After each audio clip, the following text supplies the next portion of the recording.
15 വർഷങ്ങൾക്ക് മുൻപ് Islamic States തീവ്രവാദികളുടെ ഭീകരാക്രമണം മൂലം തകർന്നുപോയ സിറിയയിലെ വടക്കുപടിഞ്ഞാറൻ ആലപ്പോയിൽ സ്ഥിതി ചെയ്യുന്ന ബ്രാഡ് ഗ്രാമത്തിൽ വിശുദ്ധ മറോണിന്റെ പുരാതന ദേവാലയത്തിന്റെ അവശേഷിപ്പുകൾക്ക് സമീപം വൈദികരും വിശ്വാസികളും ചേർന്ന് വിശുദ്ധ കുർബാനയർപ്പിച്ചു. 1.5 പതിറ്റാണ്ടിന് ശേഷമാണ് മാരണൈറ്റ് തീർത്ഥാടന കേന്ദ്രമായ സെന്റ് മാറോൻ പള്ളിയുടെ ശേഷിപ്പുകൾക്ക് സമീപം വിശുദ്ധ കുർബാന നടന്നത്. മാരണൈറ്റ് സ്കൗട്ട്സിന്റെ നേതൃത്വത്തിൽ സംഘടിപ്പിച്ച തീർത്ഥയാത്രയുടെ ഭാഗമായിട്ടായിരുന്നു ബലിയർപ്പണം.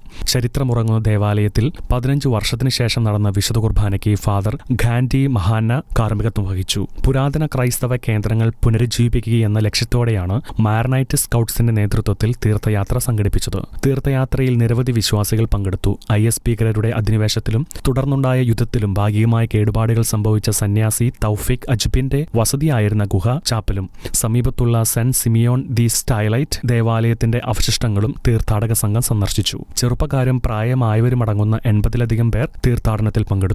സിറിയയിൽ IS ഭീകരരുടെ ആക്രമണത്തിലും തുടർന്ന് ഇവർക്കെതിരായ യുദ്ധത്തിലുമായി സെന്റ് മാറോൻ തീർത്ഥാടന കേന്ദ്രം ഉൾപ്പെടെ നിരവധി ദേവാലയങ്ങളാണ് തകർക്കപ്പെട്ടത്.